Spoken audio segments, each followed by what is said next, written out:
This is the My Campaign Coach podcast, where we talk about how to win elections. Every week, we let you hear straight from the best consultants, operatives, and candidates in the game, all for one reason, to help you win. For more information about how we can help you win, visit mycampaigncoach.com. Now, here's your host, Raj Schaefer. Welcome to the How to Run for Office podcast from My Campaign Coach. Campaign Sidekick helps make this podcast possible, and they also provide the best way for campaigns to contact voters. It's an incredible suite of tools, and you can find out more and schedule a demo at campaignsidekick.vote. Today we're talking to the man behind Ted Cruz's social media success, Mr. Josh Perry. Josh is an alumni of the University of Texas at Austin and has been working full-time in conservative politics since his graduation. Prior to that, Josh was heavily involved with Young Conservatives of Texas and used a lot of his free time to promote conservative causes. Back in January of 2011, now Senator Cruz hired Josh when he was still a long-shot startup candidate with a single-digit name ID and only a few more digits in his campaign bank account.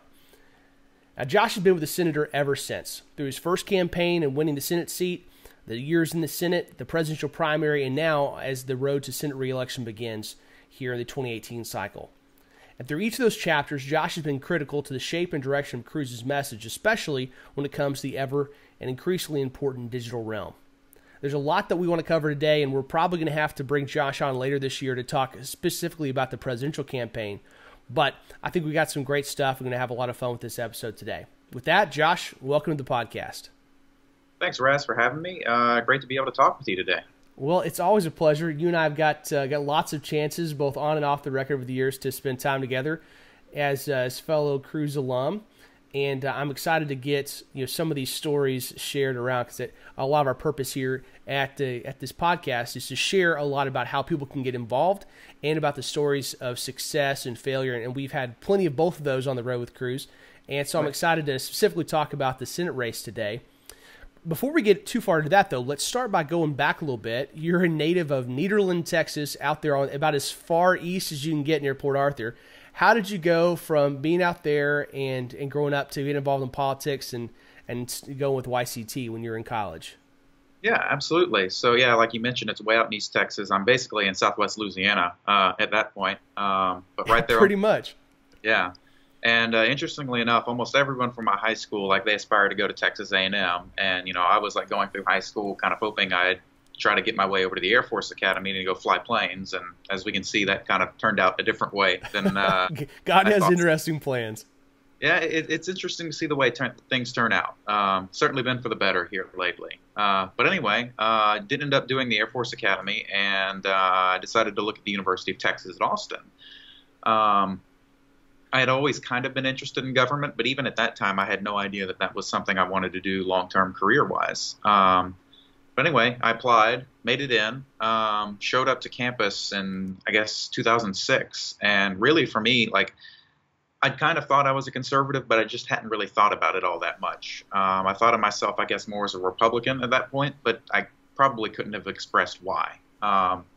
But I was walking around on campus one of my first few days there, and I see of the two groups, they have both College Republicans and Young Conservatives of Texas on campus. And of the two groups there, Young Conservatives of Texas were the ones actually out there trying to actively recruit people. So they drew me in. I went to a meeting. I got to talk to these guys, folks who were new like me, folks who've been around for a few years, and got to hear about the things they were getting to do. And, when you're showing up to college in Austin, Texas, one of the great things about going to school there is the state capitol's right there. And every 2 years, the state legislature meets, and they're talking about, yeah, we can get you involved with internships right now. You can go over, you'll have chances to lobby and meet with members of the Texas House of Representatives, the Texas Senate. And, being this 18-year-old kid in this new city, this sounds all really good to me, and it caught my attention instantly. So I just got more involved with YCT, served as their executive director there for 2 years, my junior and senior year, and just kind of had the opportunity to visit a lot of the state of Texas, get involved in the grassroots block walking, phone banking, and everything for conservative candidates around the state. And I guess a very consequential state convention I went to, and I believe it was our 2009, it may have been 2008 state convention. this guy who was considering running for attorney general in the state of Texas was one of our keynote speakers for the event, and he was Ted Cruz.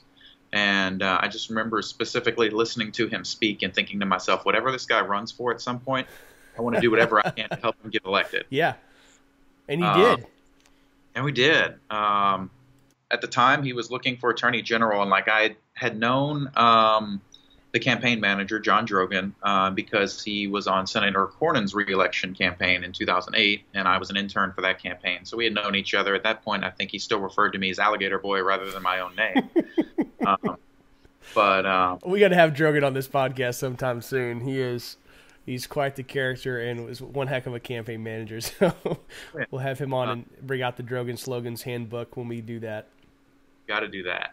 But anyway, so I knew John Drogan from there, and like I basically called him up and say, hey, I want to just like come intern and volunteer and everything. So at that point, the campaign for attorney general that ultimately wasn't to come into fruition was operated out of a closet, and I'd a storage closet, and I'd show up and I'd stuff envelopes, help edit video and everything for the campaign, just whatever I could do to just kind of get my foot in the door, and felt like I was making an impact in that race.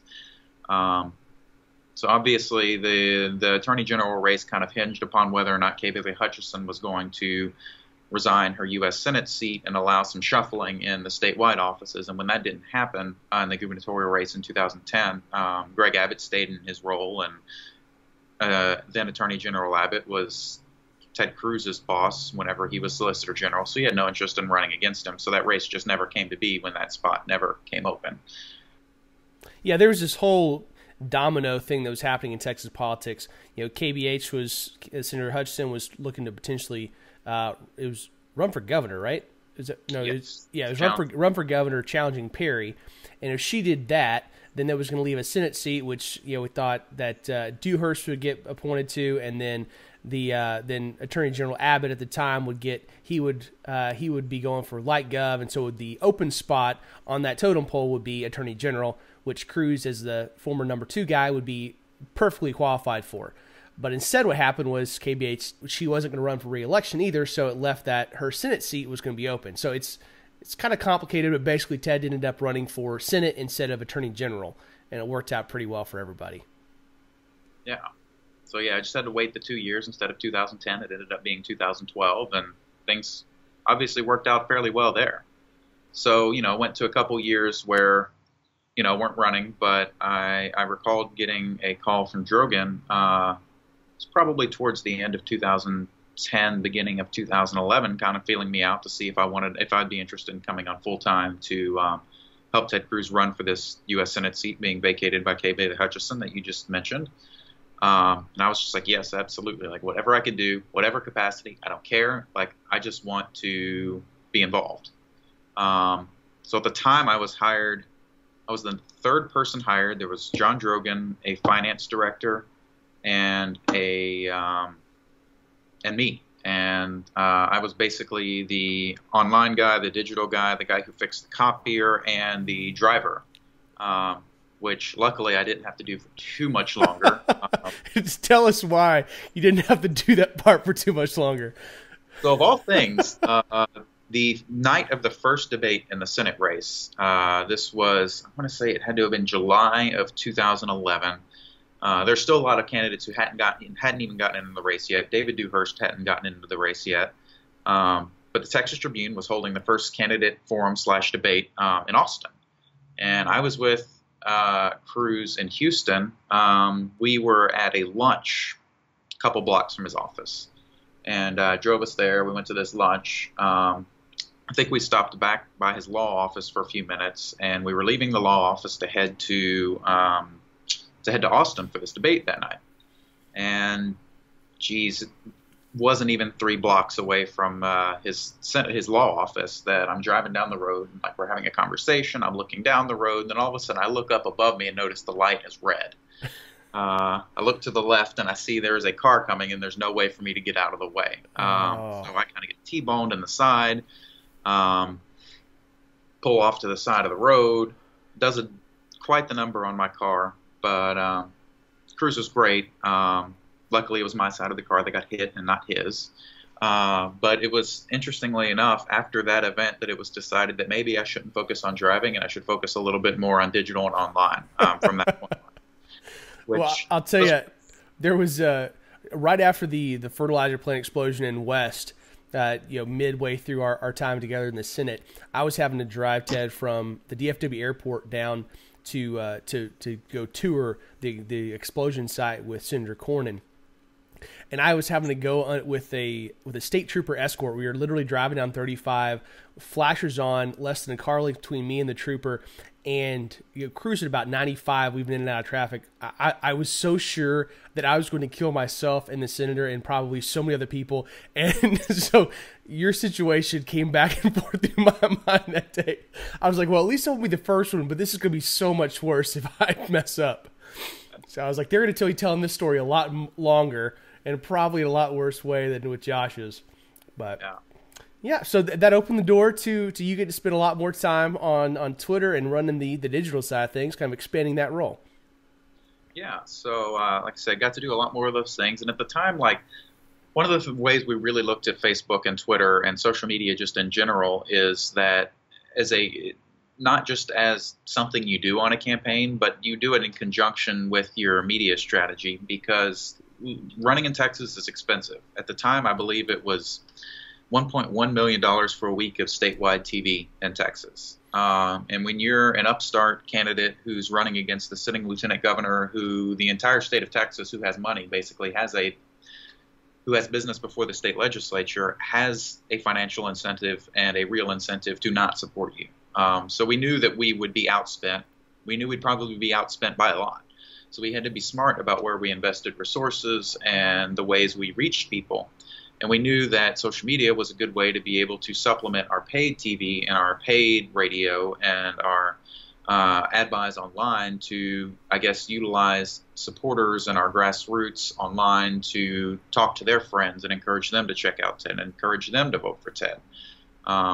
Well, and you guys from very early on, you knew that you were up against a fight that nobody said you could win. I mean, as far as the powers that be, traditional, conventional wisdom, it said Ted Cruz cannot win this race. It's really hard to kind of think back at that now because we think, oh yeah, Ted Cruz, senator, nearly became a Republican nominee for president, all these things. But we think back to 2011, Ted Cruz is running there. He literally has like a 2% name ID.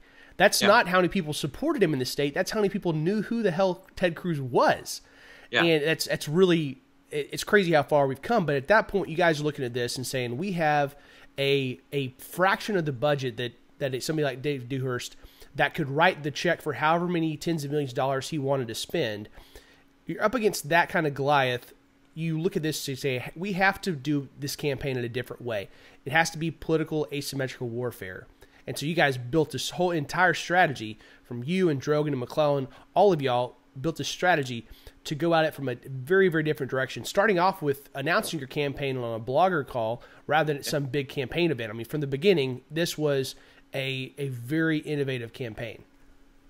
Yeah, so like you said, we knew we had to do things differently. We had to capture people's attentions in a different way. We had to reach people in a different way, like you said, starting with the blogger call. And then, like, even an example of, like, one of the things that seems really silly, but there was a very good reason that we did it, was one of the things that we kept hammering throughout the Senate campaign was that David Dewhurst was skipping all the candidate forums and debates and everything. Dewhurst. Ducking Dewhurst. And, like, you could send out a press release about this every day, but most people in the press don't care. Like, they're like, okay, fine, what's it matter? But what they do care about is when you're going to these candidate forums and the sitting lieutenant governor isn't showing up, when there's a 6-foot-tall duck standing outside holding a sign that says Ducking Dewhurst, which whenever I was traveling the state, in addition to being the driver, I was also dressing up as a duck. You wore a lot of hats, including one of a duck. No job too big or too small. That's right. It's a good lesson for everybody listening. Do the job that needs to be done, whether you're excited about it or not. If it's got to be done, do it. Yeah. So the local press would show up, and ordinarily, like they don't care that much about a local forum with a bunch of political candidates they've never heard of before. But what they do care about is someone dressed up as a duck outside of this event. So, like, almost without exception, like you'd end up seeing pictures of this 6-foot-tall duck holding a ducking Dewhurst sign. And that captured attention and got picked up in the local media. So that was one of the ways that we could break through and message to people. Make the point that the sitting lieutenant governor wasn't coming out, that Ted Cruz was. So that was one of the fun things I got to do quite a few times. I will say I thought it was hot in Texas in August and September, but I found that it's especially hot in August and September when you're dressed up in a giant duck costume. This is a fact. Yeah. Wow. Yeah, that's got to be quite warm, especially when you're down in the Houston area. Houston, and actually one of the worst was Tyler. I love Tyler, don't get me wrong, but that day it happened to be especially hot, and like by the time I got out of that costume, it was drenched. And I wish I still knew where that costume was. Next time you talk to Tyler Norris, please give him hell for me, because he was the last one to have seen it, and like I feel like this should be hung in a museum at some point somewhere. No doubt. Yeah, that's gonna be a special museum piece at some point. Wow. So you guys built this whole campaign, from the ducking Dewhurst to the I'll have to include a link in the show notes to the Chupacabra ad, which is kind of more on the same thing of Dewhurst was never showing up, didn't want to engage, which it's pretty traditional for the guy that has the most money and the most name ID. He doesn't want to go out and engage. So you guys had to draw him in and basically say, look, we're going to keep pounding you for being a coward and ducking all this interaction and not want to get in front of the people until you actually show up. And of course, what happened, because Ted was ready when that occurred, he shellacked him. But even before we got Dewhurst involved, you guys were heavily engaged, as far as your new media strategy, making sure that every bit of earned media that you got, whether it's print or TV or radio, was absolutely just magnified across every possible medium you had in the new medium world. How did you kind of build that strategy? What did that look like for you guys?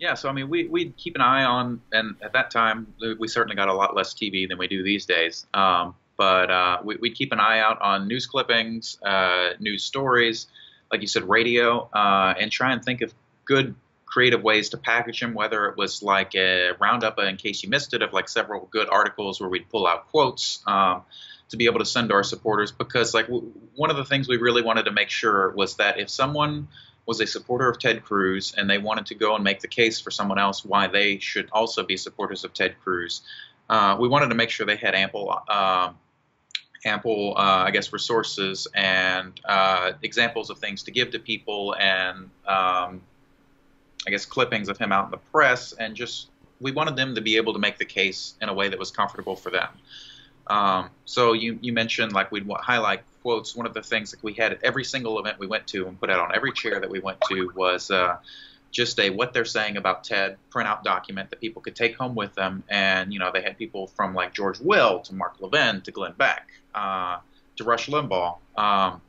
Just what they're saying about Ted, why they think he's the conservative fighter we need in the U.S. Senate, to make sure that people had these types of things to be able to say, hey, you like Glenn Beck, this is what he's saying about Ted. Or, hey, you listen to Mark Levin, the great one, every night, this is what he's saying about Ted. And then in addition, whenever, he'd appear on these radio shows and everything, one of the things we made sure to do every time without exception is there's a great tool, and I'll see if I can find it, and maybe it'd be helpful for anyone who's listening on your podcast, that allows you to record radio interviews live in real time. And that way you're able to cut the radio interview, you're able to take the audio and put it on a video slider and upload it to YouTube, so that way your friends can share it and supporters can share it. And capturing all those things to make sure that our people had more than they needed to be able to share with their friends was just absolutely critical.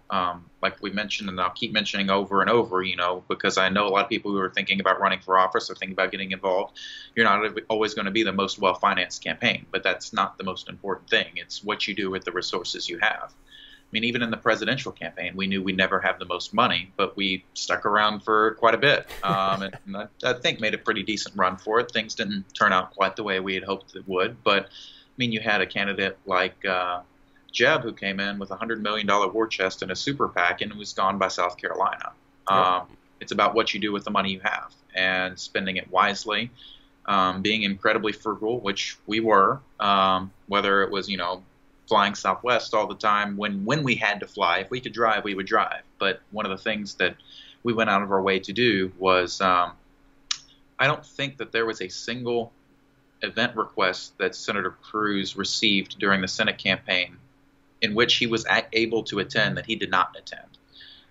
He was everywhere. I mean, it's truly impressive. And during that time, I was working for the Madison Project and doing some C3 work, and a lot of my job was going around to these Republican Party and Tea Party meetings and Republican Women's meeting. And Ted and I were seeing each other about twice a week, different parts of the state, because he just everywhere that there was a 5-woman blue-haired Republican women's organization or a Tea Party out in the middle of nowhere that had 3 people show up once a month. I mean, they wanted Ted to be there. He would be there. There was no organization or group too large or too small for him to show up for. And that did so much because nobody does that. I mean, nobody of Ted Cruz's caliber, nobody's running for U.S. Senate had ever done that around here in Texas.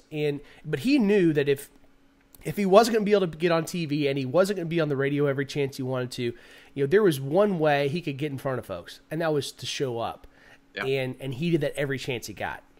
Yeah, and one of the things like I'm especially proud of him doing, which from a scheduling perspective was kind of a nightmare sometimes, but whenever we'd have these events at night, he would be the last person out every time without exception. As long as someone wanted to talk, he was more than happy to be there speaking with them, hearing their concerns, answering any questions they have, and then almost without exception, if it was the last event of the night, he'd ask, was there an IHOP or a Denny's or something we can go to afterwards? And he'd take anyone who was left over there, and we'd continue the conversation there. And sometimes these went till 2 and 3 in the morning, which when you have a 6 a.m. flight the next day makes things interesting. But he was happy to do it. He enjoyed it. And like you said, when you're not going to be in front of TV cameras and you're not going to be on the radio as much as you like one of the best things you can have are people who are willing to vouch for you and or feel passionately about you and support you and are willing to go and make the case for you. And making these personal connections like that go a long way to creating that. He did a masterful job of that. And the great thing about Ted is that those were all genuine.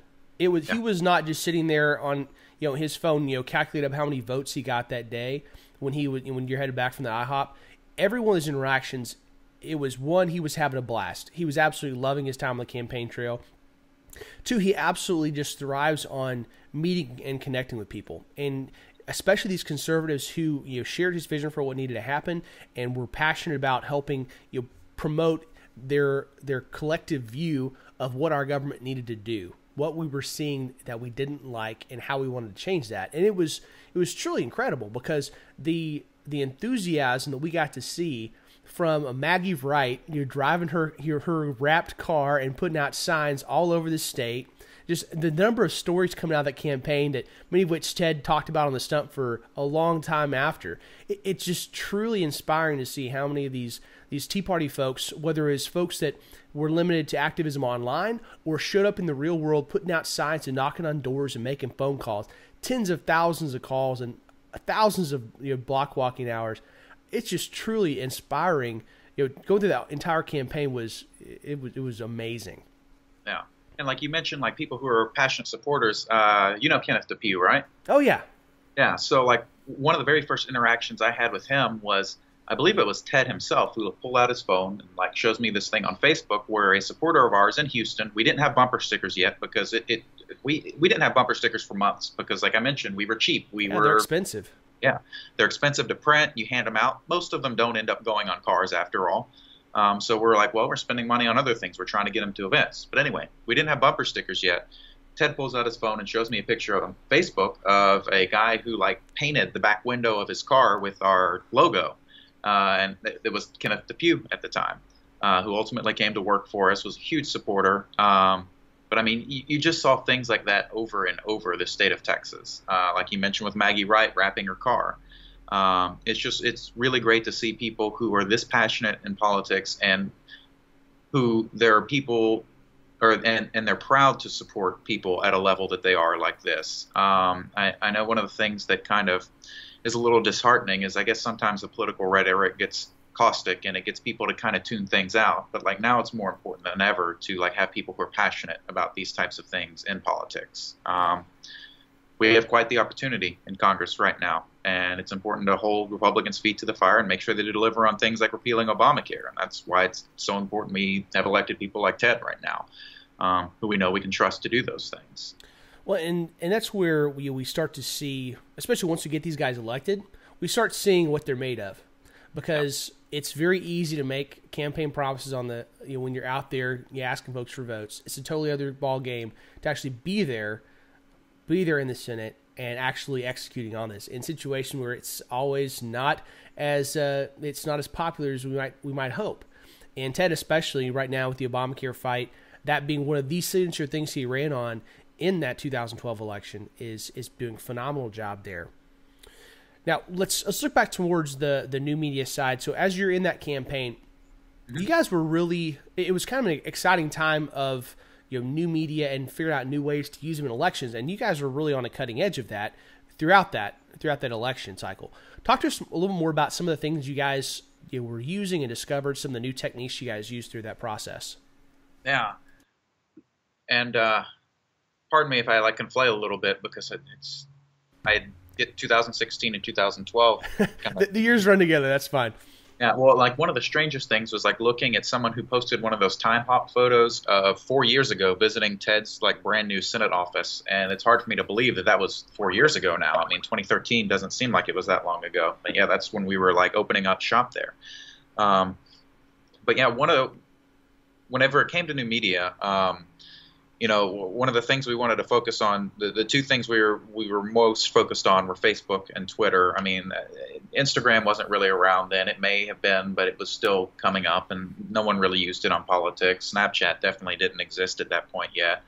But we knew that we'd be able to reach people through bloggers, through Facebook, through Twitter, and their roles have gotten a little bit, I guess, more defined since then. We were still trying to figure out, okay, well, what's the best way to use these platforms now? I think if you're using them now, Facebook, I guess, is probably more along the lines of your modern day coffee shop, if you will, where you've got friends talking to their friends, sharing articles and saying, hey, this is what I saw about, Ted Cruz or whatever it is. This is what I saw about Obamacare. And there's the personal, I guess, touch there in that you're hearing these things and you're seeing them shared from people you know and people who use opinions you trust.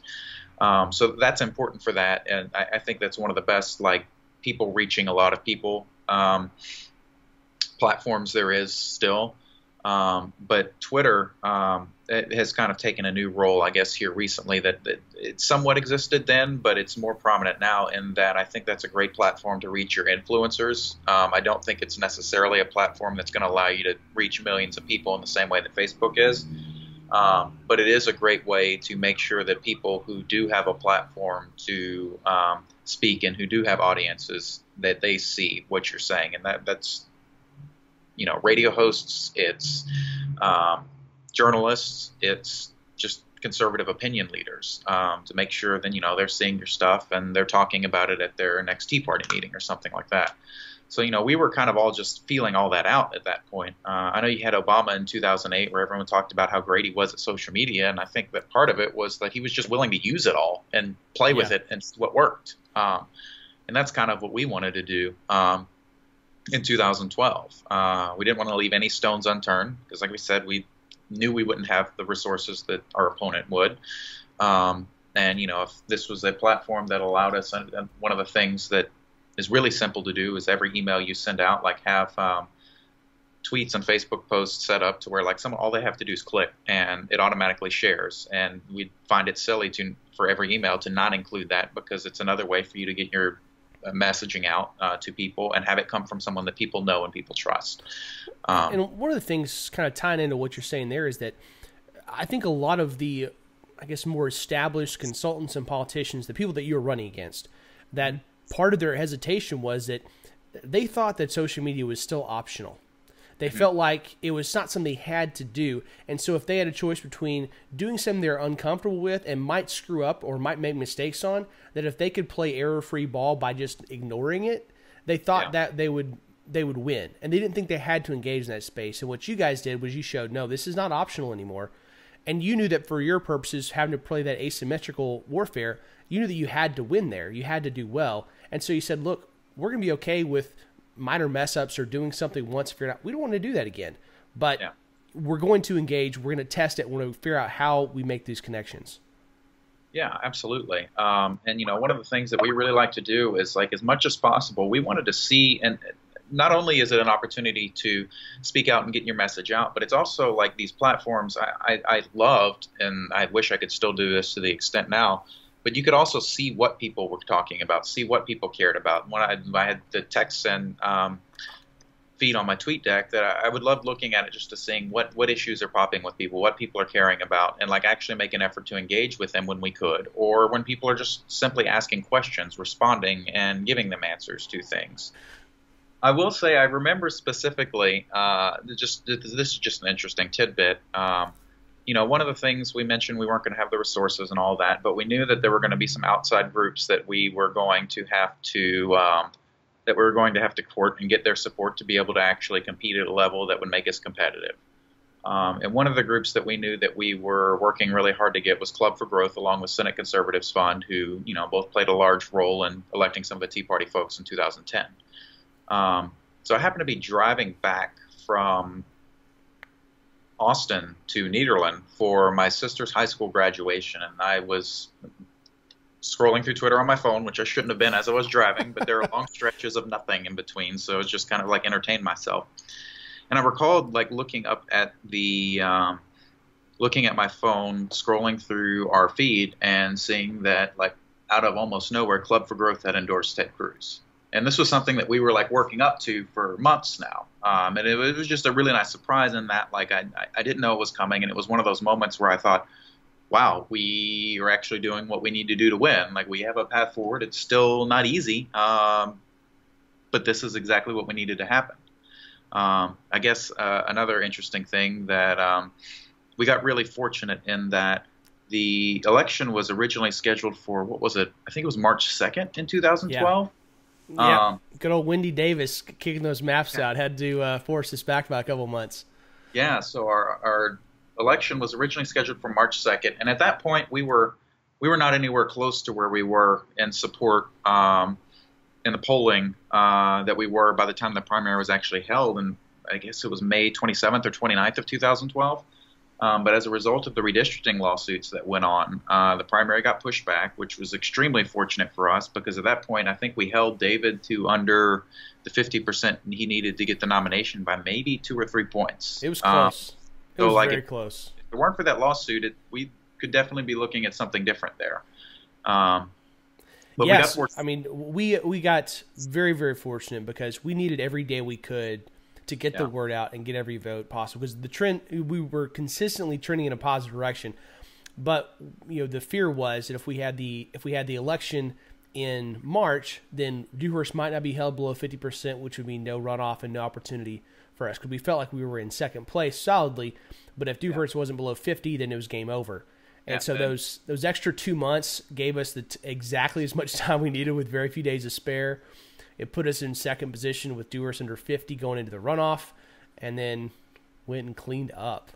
Yeah, I don't know if you recall, well, I'm sure you remember, the state convention right after the primary election. Like, I knew things were going the direction we needed them, but at that point, I mean, we still got beat by quite a few points. We were in second place, but he was fairly close to 50%. So, I mean, it was not a lock at that point that we were going to win.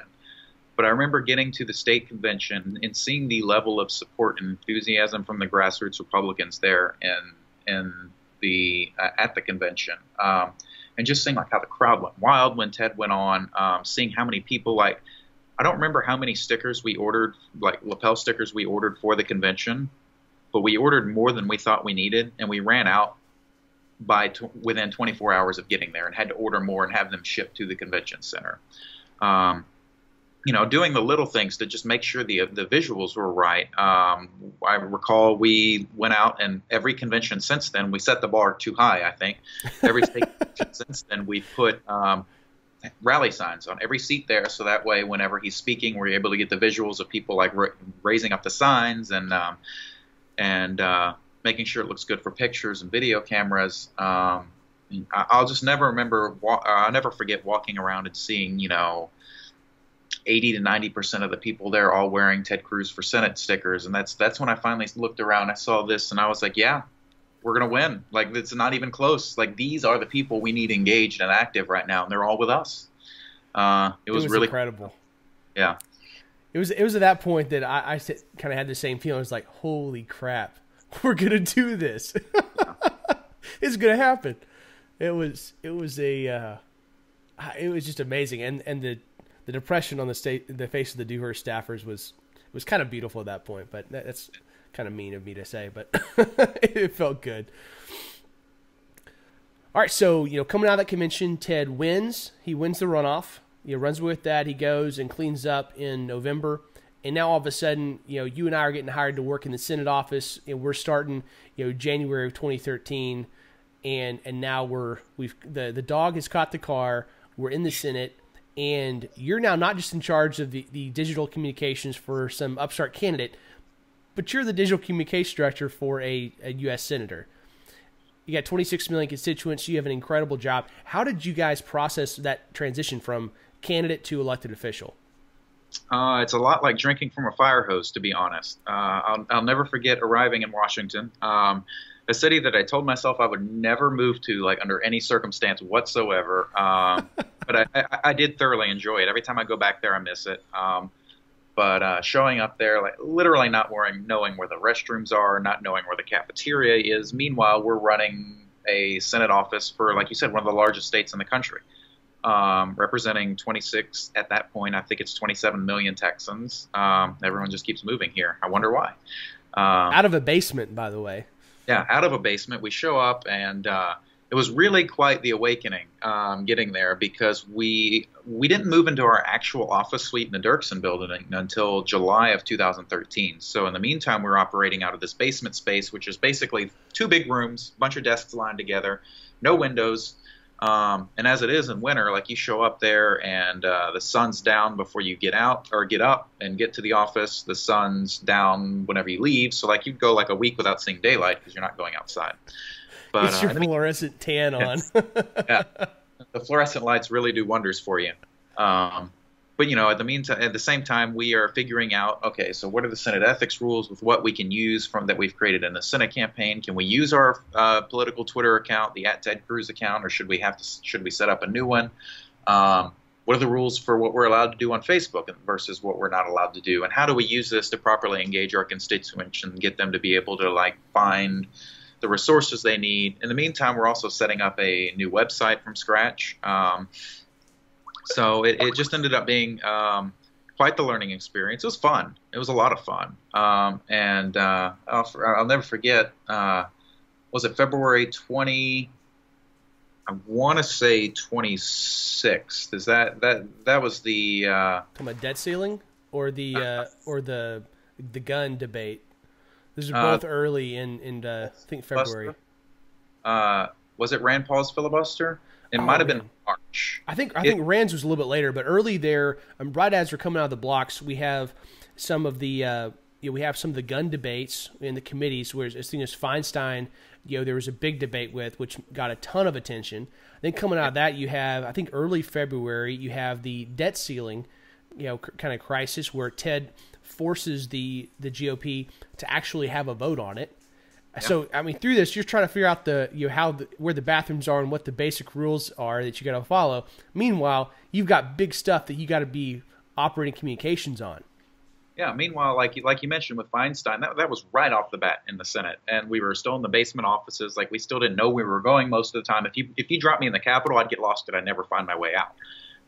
But like, that was right at the time where, you see Senator Cruz in one of the committee hearings with this sign behind him with just like a Remington rifle, like holding up a pistol grip underneath it, and says, this is the assault weapons ban they're trying to pass right now. You take this pistol grip and you stick it here, and all of a sudden this is an assault weapon that's banned under federal law.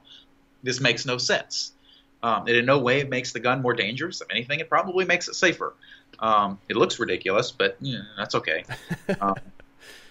But we're doing things like that. We're leading fights on. The reason I brought up the Rand Paul's filibuster was this was right off the bat. It might have been March. The reason I asked February 26th or what the date was, because it was right around the time the Battle of the Alamo was going on. The anniversary of the Battle of the Alamo was going on. That's we're not right. that. that was the first time Ted spoke on the Senate floor, was going up there to support Rand Paul's filibuster. And one of the things that he did was read from William Barrett Travis's letter from the Alamo. And it was on one of those anniversaries, right around that time period. And one of the things that we did, like, again, we want to make sure people have a voice and feel like that they are part of the political process. We printed out a bunch of tweets from people who were tweeting the hashtag #StandWithRand. And we had Ted go down to the Senate floor, and he was actually reading these tweets in support of Rand Paul. Rand couldn't see them. He couldn't pull out his phone on the Senate floor. He couldn't see people tweeting encouragement, but at least this way he could hear and see that there are people out there doing that. And I'm fairly certain that at some point in a future version of Trivial Pursuit, there will be a question of who was the first U.S. Senator to read tweets on the U.S. Senate floor, and now it will always be Ted Cruz. So enshrined in Trivial Pursuit history. Yeah. And then similar to that, one of the things we did in anticipation of the Obamacare filibuster he did in September of 2013, yep. We asked people in advance, well, okay, why do you want to defund Obamacare? And we printed out long lists of them and sent him to the Senate floor for him to be able to read these people's tweets as why they want Obamacare defunded and stopped, and have all of these people's opinions read into the congressional record. And to this day, if you go up to the congressional record, there's Ted Cruz reading, average constituents' tweets, and they'll be enshrined there as long as we're all here. So we just really want to try and find a way for people to feel involved in the political process, for people to feel like their voices are being heard, and find tools for them to be able to do that, I guess, more effectively. So it's been a long ride. It's hard to believe I've been out of D.C. for 2 years now. We did 2 years here with a presidential campaign. Yeah, you moved to Houston back in 2014 to be our 15. To help start, kick off the presidential campaign. And of course, you weren't actually in Houston very much during those intervening 2 years. Sure. That's for sure. You're on the road quite a bit. But I left March 6th, the fall of the Alamo. In fact, was the day I left D.C. Yeah, I just looked it up, and that's actually March 6th was the Rand filibuster, so that's why they were reading Ted was reading the Travis letter from the Alamo. Yeah. Well, Josh, we've like we talked about earlier, we've got a whole other podcast that we're going to have to record on the presidential campaign, which I think will be a don't miss episode. But you've got to share a lot today. I thank you so much for coming on. Hopefully this will be something that folks get a lot out of, and really just the idea that we have to be willing to innovate. We have to be willing to try new things, and you guys did that to such great effect. From just being willing to do something, just to be willing to step out there on Twitter and Facebook and try things, be willing to make mistakes, and thankfully you did right more than you did wrong. You did a good job of that. Came out on the winning side of that equation, and I'm really proud, of getting to have our relationship and get to learn so much from you over the years. I will have links to your social media in the in the show notes. Josh is known not only for Ted Cruz stuff, but for being the #1 Taylor Swift fan, and being a huge NASA fan. So if you like Taylor Swift or NASA or Ted Cruz, any of those three things, you will definitely enjoy Josh on Twitter and Facebook. So we'll link over to go follow him. We're excited to have you on here sometime soon to talk presidential. And with that, Josh, thank you just so much. Thank you. Appreciate it. All right, guys, check out the show notes for the rest. Check out campaignsidekick.vote to see how they can help your campaign win. And we'll talk to you guys again next week. Please subscribe and rate us on iTunes to help spread the word. We'll be back with you next week with more campaign insights from My Campaign Coach.